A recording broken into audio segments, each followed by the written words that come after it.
Hello friends, good evening. स्वागत है आपका अंजलि क्लासेस में। फ्रेंड्स, फेट एग्जाम को देखते हुए जो इसमें इम्पॉर्टेंट है, अंतर्राष्ट्रीय मुख्यालय पूछे ही पूछे जाते हैं।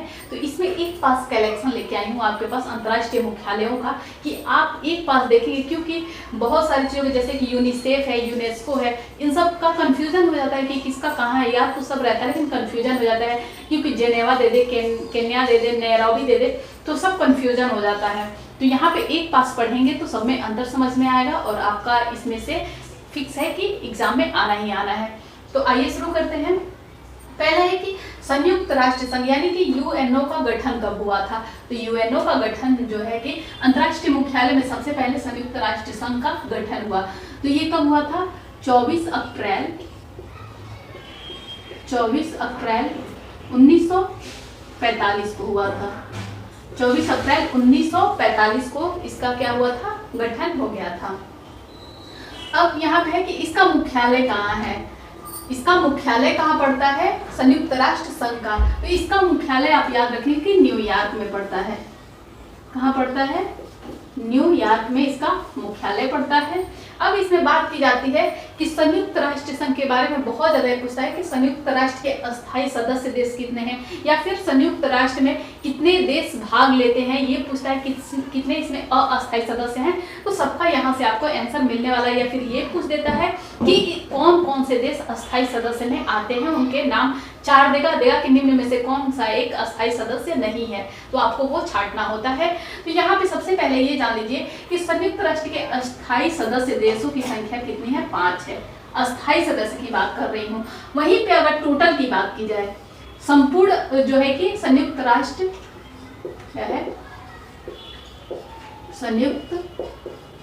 संयुक्त राष्ट्र में जो है कि संपूर्ण देशों की बात की जाए, टोटल की बात की जाए, अगर टोटल की बात की जाए तो टोटल 15 भाग लेते हैं, जिसमें कि क्या होता है 10 क्या होते हैं? अस्थायी होते हैं और 5 क्या है? अस्थायी सदस्य होते हैं। तो अगर आपसे टोटल पूछता है तो 15 बताएंगे। कुल इसमें 15 देश भाग लेते हैं, जिसमें कि 10 क्या होते हैं? अस्थायी होते हैं। यानी कि अगर वो देश उसमें पार्टिसिपेट करते भी हैं तो कितने साल के लिए? इसका कार्यकाल कितना होता है? 2 वर्ष होता है। जो अस्थायी देश होते हैं उनका कार्यकाल जो है 2 वर्ष के लिए मात्र होता है, और जो अस्थायी है वो हमेशा बने रहेंगे। अस्थायी का मतलब जो हमेशा बने रहेंगे। इसमें कौन कौन से देश आते हैं? तो इसमें 5 देश आते हैं। कौन कौन से? पहला कौन है? यूएसए है, अमेरिका है। दूसरे नंबर पे कौन सा आ जाता है? रूस आता है। दूसरे नंबर पे सब सारे शक्तिशाली देश ही इसमें आएंगे। क्योंकि भारत इसमें नहीं था, भारत तो अभी आज़ाद ही नहीं हुआ था। जब इसका गठन हुआ उस समय तो भारत आज़ाद ही नहीं हुआ था। तो इसमें अस्थायी सदस्य में आने की बात ही अलग है। यूएसए, रूस हो गया। तीसरे नंबर पे कौन सा आता है? चीन आता है। फिर के कौन आता है? फ्रांस आता है, ब्रिटेन आता है। चीन, फ्रांस, ब्रिटेन। तो कैसे याद रखेंगे? चीन जो है हमारा पड़ोसी देश, ये चीन हो गया। अमेरिका ये है, रूस है, फ्रांस है और ब्रिटेन है। ये 5 देश हैं जो कि अस्थायी सदस्य देश में आते हैं। यहाँ पे जो एक बात आप ये भी समझेंगे कि इनका कितना दबदबा होता है कि अंतर्राष्ट्रीय स्तर पर जब कोई बात होती है तो इन 5 जो है कि देशों की सहमति किसी भी मुद्दे पे, कहीं भी कोई भी ऐसी चीज आती है, किसी भी देश 2 देशों के बीच अगर युद्ध हो रहा है तो उसमें जो है कि उसको समझाने के लिए, समझौता करने के लिए जब बैठक होती है तो इसमें 5 देशों की सहमति, किसी भी डिसीजन पे 5 देशों की सहमति बहुत ही आवश्यक होती है। अगर इसमें से एक भी देश इसके लिए तैयार नहीं होता है उस सिचुएशन को लागू करने के लिए, तो वो जो है कि वो उस बात को, समझौते को नहीं माना जाता है। यही कारण है कि यूएसए जो है कि यहाँ पे यूक्रेन का साथ दे रहा था जब ये लड़ाई चल रही थी, रूस और यूक्रेन के बीच जो लड़ाई चल रही थी उसमें यूएसए बहुत बार ऐसा चाहा है, संयुक्त जो है कि संयुक्त संघ में जो मीटिंग हुई है उसमें बहुत बार चाहा इसको दबाना, लेकिन यहाँ पे चूंकि उसके एक देश खुद ही ऑलरेडी यहाँ पे रूस है, जिसके कारण वो कुछ ऐसा नहीं चला पा रहा है कि ये यूक्रेन के साथ गलत हो रहा है, सब लोग इसका साथ दे, सब लोग दबाव बनाए रूस पे। तो यही कारण है कि ऑलरेडी रूस इसका अस्थायी सदस्य रहा, जिसके कारण अमेरिका कुछ नहीं कर पाया इस पे विशेष। अब देखते हैं इसमें कि वर्ल्ड वाइल्ड लाइफ फंड यानी कि WWF, world wild life fund यानी कि क्या है कि वन्य जीवों की रक्षा के लिए चलाया गया है WWF। तो सबसे पहले ये देखते हैं कि इसका गठन कब हुआ है। तो इसका गठन 1962 में हुआ था। 1962 में हुआ था इसका गठन, 1962 में। अब इसका मुख्यालय पूछता है कि कहाँ है, तो वर्ल्ड वाइल्ड लाइफ फंड का मुख्यालय, तो चूंकि किसकी बात की जा रही है, लाइफ की बात की जा रही है, ये किसी के भी जीवन की बात करना, जीवन के बारे में सोचना आप इस तरीके से सोचेंगे। एक ये ऐसा मतलब मैं एक दूसरे को रिलेट करके बता रही हूँ ताकि आपको मुख्यालयों का नाम याद रहे। तो किसी के भी लाइफ को बचाना क्या होता है, बहुत अच्छा काम होता है। ये ऐसा कौन कर सकता है, जो बहुत ही ग्रेट हो वही कर सकता है। तो इससे याद रखेंगे कि कौन है इसमें,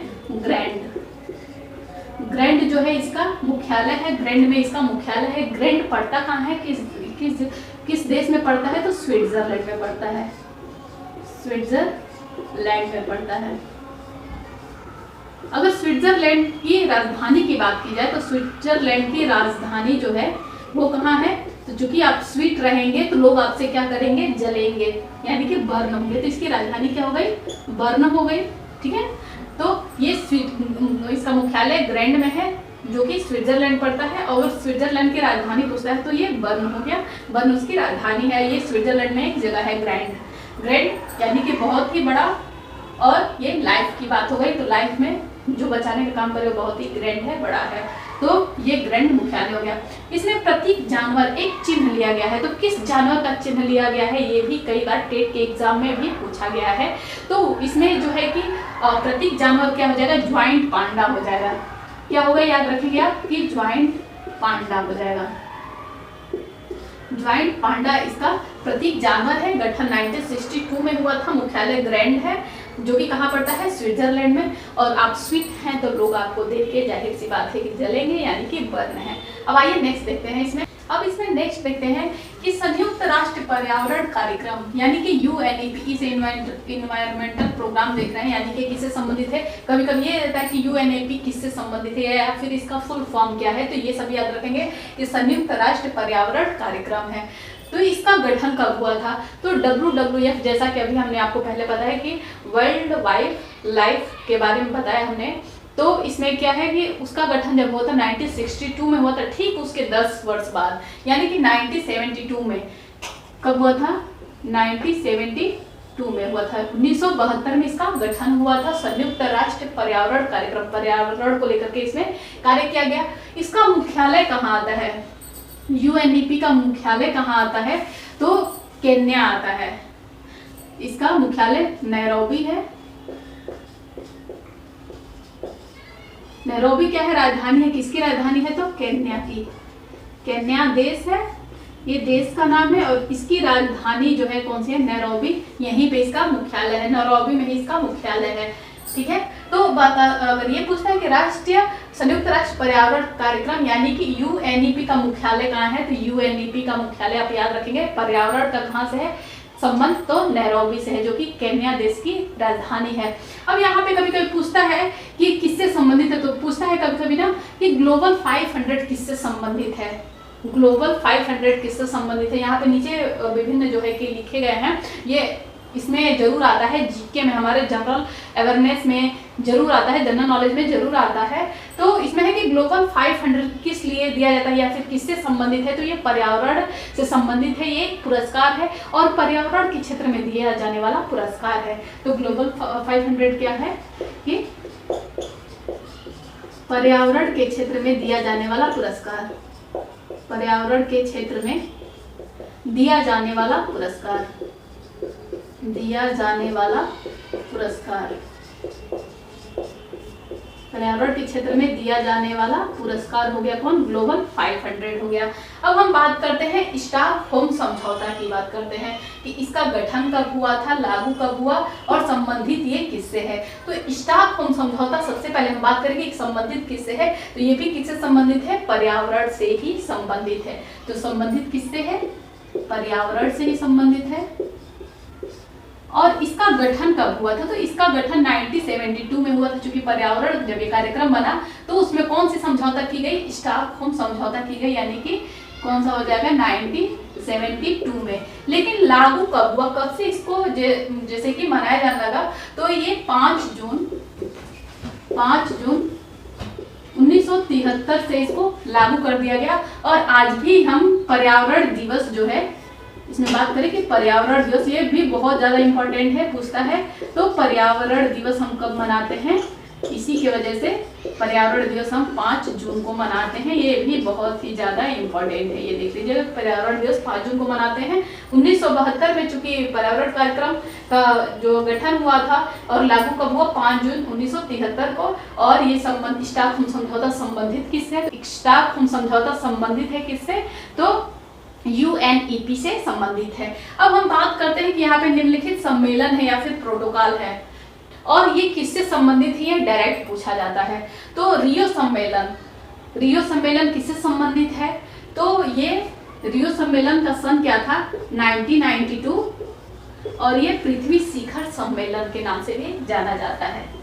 पृथ्वी शिखर सम्मेलन, पृथ्वी शिखर सम्मेलन के नाम से जाना जाता है। ये कब हुआ था, 1992 में हुआ था। अब मॉन्ट्रियल प्रोटोकॉल की बात करें तो मॉन्ट्रियल प्रोटोकॉल किस लिए है, तो ये ओजोन परत के संरक्षण के लिए इसमें बात की गई है। मॉन्ट्रियल प्रोटोकॉल में किसका है कि ओजोन परत की मोटाई को कम करने के लिए इस पे चर्चा की गई थी कि जब जैसे कि हमारा ओजोन परत की मोटाई जो है कम होती जा रही है, विश्व के लिए खतरा बनता जा रहा है, ताकि सूर्य से जो अल्ट्रावायलेट किरणें निकलती हैं वो डायरेक्ट आती हैं, जो कि कैंसर का भी कारण बनती हैं। तो इस पे ये चर्चा हुई मॉन्ट्रियल प्रोटोकॉल में। इसको लेके है कि ओजोन परत को लेकर के है, ओजोन परत का यूं कहें कि उसके संरक्षण के लिए ये प्रोटोकॉल बनाया गया, ओजोन परत संरक्षण के संबंध में है। अब बात करते हैं हम क्योटो प्रोटोकॉल की। क्योटो प्रोटोकॉल किससे संबंधित है, तो ये सारे जितने भी देखिए समझौता होते हैं, जब भी हम जैसे कि विश्व में कोई भी खतरनाक स्थिति आगामी दिख जाती है कि संकट अब जो है कि ऐसा आने वाले समय में अगर हम ऐसा ही लगातार प्राकृतिक चीजों का हनन करते रहे तो आने वाले समय में हमको इस खतरे का शिकार होना पड़ सकता है। तब कोई ना कोई समझौता या मीटिंग की जाती है, विश्व के जितने भी देश में बैठ के करते हैं। तो क्योटो प्रोटोकॉल किससे संबंधित है, तो ग्रीन हाउस गैसों से संबंधित है। और ग्रीन हाउस गैस में क्या क्या आते हैं, आपको पता है कि कार्बन डाइऑक्साइड उसमें हो जाता है और मीथेन गैस हो जाते हैं, ये सब ग्रीन हाउस गैस में आते हैं। तो क्योटो प्रोटोकॉल किससे संबंधित है, ग्रीन हाउस गैसों से, ग्रीन हाउस गैस से संबंधित है। ठीक है, अब हम देखते हैं कि रामसर समझौता देता है कि रामसर समझौता कितने हैं, ये किससे संबंधित है, रामसर समझौता क्या है, किससे संबंधित है, तो आर्द्र भूमि से संबंधित है। किससे संबंधित है, आर्द्र भूमि से, आर्द्र भूमि से ये संबंधित है। और जो है कि प्रेजेंट टाइम में अगर ये पूछे कि भारत में कितने रामसर स्थान हैं, तो 72 या 74 है, शायद 74 ही हैं। भारत में इतने रामसर जो है कि साइट हैं, तो आप ये याद रखेंगे। आइए नेक्स्ट देख लेते हैं इसमें। अब हम नेक्स्ट देखते हैं इसमें कि अंतर्राष्ट्रीय मुद्रा कोष यानी कि IMF और विश्व बैंक, इन दोनों का मुख्यालय एक ही जगह पे है, तो उसको देख लेते हैं। अंतर्राष्ट्रीय मुद्रा कोष, विश्व बैंक, इन दोनों का मुख्यालय कहाँ है, तो जहाँ भी पैसों के लेन देन की बात होती है विश्व स्तर पे, वहाँ पे सबसे चालाक देश कौन सा है, अमेरिका है। तो जाहिर सी बात है कि मुख्यालय भी कहाँ रहेगा, उसकी राजधानी वाशिंगटन DC में इसका मुख्यालय किया गया है। तो ये है वाशिंगटन DC। वाशिंगटन DC किसकी राजधानी है, USA की राजधानी है। यहाँ पे देख रहे हैं कि विश्व बैंक की बात की जा रही है या फिर मुद्रा कोष की बात की जा रही है, मनी फंड इसमें बात की जा रही है। तो किसकी, वाशिंगटन DC इसका मुख्यालय हो गया। अब इसमें नेक्स्ट देखते हैं कि विश्व स्वास्थ्य संगठन यानी कि WHO या फिर विश्व व्यापार संगठन यानी कि WTO या फिर रेड क्रॉस की बात की जाए, इन तीनों का मुख्यालय एक ही जगह पे पड़ता है। विश्व स्वास्थ्य संगठन, स्वास्थ्य की बात हो, जब आप स्वस्थ रहेंगे तभी तो व्यापार करेंगे, और व्यापार करेंगे तभी तो जा करके रेड क्रॉस को यानी कि खतरे की, जो लाइफ में खतरे की बाउंड्री होती है उसको पार कर पाएंगे। तो इसी से कोरिलेट करके याद करने के लिए कि स्वस्थ होंगे तो व्यापार करेंगे, तो यानी कि WTO का या फिर WHO का या फिर रेड क्रॉस का, तीनों का एक ही जगह मुख्यालय है। वो कौन सा है, जेनेवा। जेनेवा, ये आप याद रखेंगे। फिर विश्व व्यापार संगठन का देख लेते हैं कि इसका गठन कब हुआ था। विश्व व्यापार संगठन का गठन जो हुआ था 1 जनवरी 1995 को हुआ था। विश्व व्यापार संगठन का जो है कि गठन। अब हम बात करते हैं यूनेस्को की। यूनेस्को किससे संबंधित है? यूनेस्को और यूनिसेफ बहुत ही कंफ्यूजिंग वाला होता है, इसलिए दोनों को एक पास रख करके हम यहाँ पे आपको बताना चाहे हैं कि यूनेस्को से क्या समझेंगे आप, यूनिसेफ से क्या समझेंगे आप, और इसके मुख्यालयों को कैसे एक दूसरे से अंतर कर पाएंगे यहाँ पे। तो यूनेस्को किससे संबंधित है? प्रमुख जो स्थल हैं, प्रमुख जो स्थल हैं जगह जगह के पूरे विश्व में, उसको धरोहर सूची में शामिल करना किसका काम है? यूनेस्को का काम होता है। तो यूनेस्को क्या है, पहले ये लिख लेते हैं। तो प्रमुख स्थलों को, प्रमुख स्थल को किसमें? धरोहर सूची में शामिल करने का काम करती है। धरोहर सूची में शामिल करती है कौन? यूनेस्को। अब हम ये कहेंगे कि कैसे हम याद करेंगे कि यूनेस्को का क्या है। तो यूनेस्को का मुख्यालय तो पेरिस है। पेरिस क्या है? यूनेस्को का मुख्यालय क्या है? पेरिस। और पेरिस किसकी राजधानी है? पेरिस क्या है? राजधानी है। किसकी राजधानी है? तो ये फ्रांस की राजधानी है। देश कौन सा है? फ्रांस। तो यहाँ पे चूंकि आपके पेट सिलेबस में है देश राजधानियाँ, तो थोड़ा सा यहाँ पे बताते चल रही हूँ कि फ्रांस जो है कि फ्रांस की राजधानी पेरिस है। और ये क्वेश्चन कभी कभी पूछता है कि पेरिस किस नदी के तट पे बसी हुई है? तो ये सीन नदी के तट पे बसी हुई है, ये आप याद रखेंगे। और इसका मुख्यालय, इसको याद कैसे रखेंगे? जैसे यूनेस्को का है कि पेरिस है, फिर यूनिसेफ का अगर हम अभी यूनिसेफ का बताएंगे है, यूनिसेफ का न्यूयॉर्क है, तो इसको कैसे आप बताएंगे? तो इसको याद रखेंगे आप ट्रिक से आप इसको यूपी याद रखेंगे। यूपी यानी कि यू से क्या हो गया? यूनेस्को हो गया, यूनेस्को। और पी से क्या हो गया? पी से हो गया पेरिस। तो यूपी कहाँ है? धरोहर सूची में यूपी के किसी स्थान को शामिल कर लिया जाए, इस तरीके से आप याद रखेंगे कि यूपी से यूनेस्को और पी से क्या हो गया? पेरिस हो गया। अब हम यूनिसेफ की बात करते हैं। तो चूंकि देखिए किस लिए चलाया जाता है यूनेस्को, तो प्रमुख स्थलों को जो है कि धरोहर सूची में शामिल करने का काम करता है। वहीं पे यूनिसेफ का क्या काम है? तो सेफ का मतलब क्या होता है? बचाव, रक्षा। तो ये सेफ करता है, किसको करता है? तो बच्चों के। तो ये किसके लिए है? यूनिसेफ बच्चों के लिए है। यूनिसेफ किस लिए है? बच्चों के लिए है। यूनिसेफ बच्चों के लिए है। और इसका मुख्यालय कहाँ है? तो इसका मुख्यालय जो है आप याद रखेंगे कि बच्चों को चलाने के लिए, बच्चों के लिए अगर बच्चों के को सेफ रखना है तो उसके लिए क्या करना होगा? नई योजनाएं चलानी होंगी, यानी कि न्यू मतलब नया, तो न्यूयॉर्क, यहीं से आप मुख्यालय का नाम जोड़ देंगे, न्यूयॉर्क।